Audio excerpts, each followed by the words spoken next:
Romans chapter 8, verses 28 and 29. I'd like to share a story that was taken from our daily bread. A man in China raised horses for a living. When his most valuable horse ran away, his friends came to mourn his loss. And the man asked them, "How do I know whether this is bad or good?"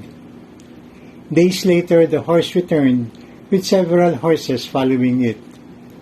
His friends again came to celebrate his good fortune. "But how do I know whether it's good or bad?" the man asked. Later, the horse kicked the owner's son and broke his son's leg. Again, his friends came to express their sorrow. "But how do I know if this is bad or good?" the father asked. A few days later, war broke out.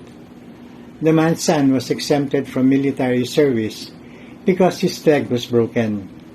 And he asked again, "Is it good or bad?" Our verse tonight is Romans chapter 8, verses 28 and 29.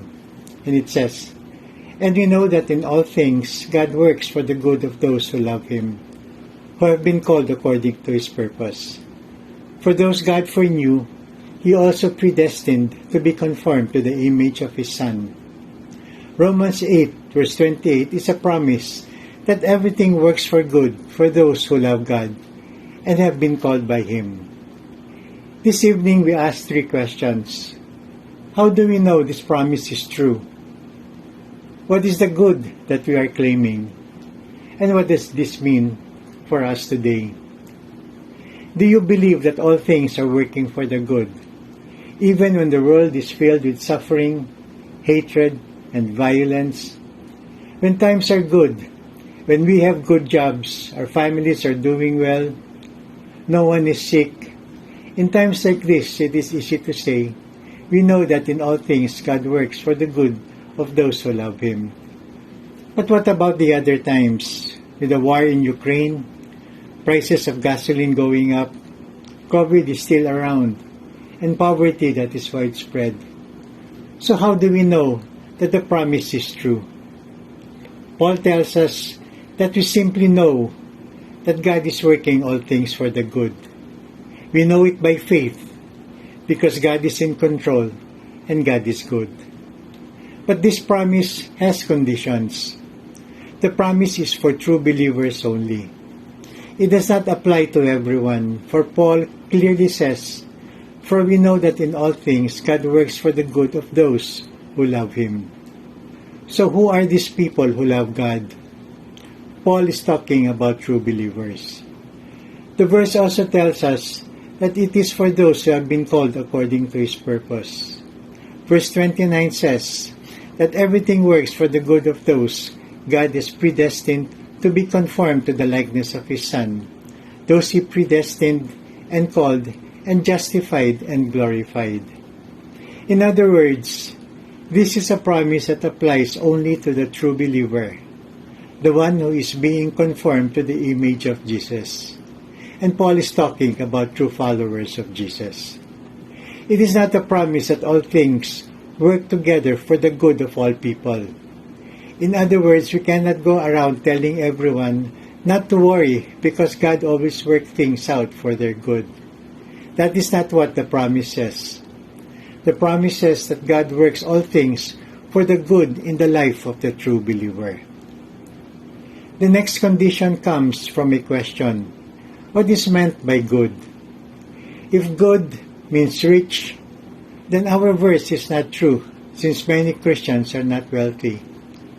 The same is true if good is supposed to mean healthy, for not all believers have good health. Good cannot mean successful or famous or even happy in the sense the world looks at it, since God asks many Christians to endure hardships and sufferings. So what does good mean then? If it does not mean rich or healthy or successful or even happy, the answer is in verse 29, which says, "For those God foreknew, He also predestined to be conformed to the likeness of His Son." Paul tells us that the good means being conformed to the likeness of Jesus. God is working in all things for the ultimate good of those who love God and are called according to His purpose. In other words, good means to be made like Jesus. And it is impossible to think of a higher good for us. This is the only good that we will ever need. Now there is one part of the promise that has no conditions at all. It says in all things. It tells us that everything that has happened or will happen to us are designed and controlled by God so that it will be for our good, including the seemingly bad things in our lives.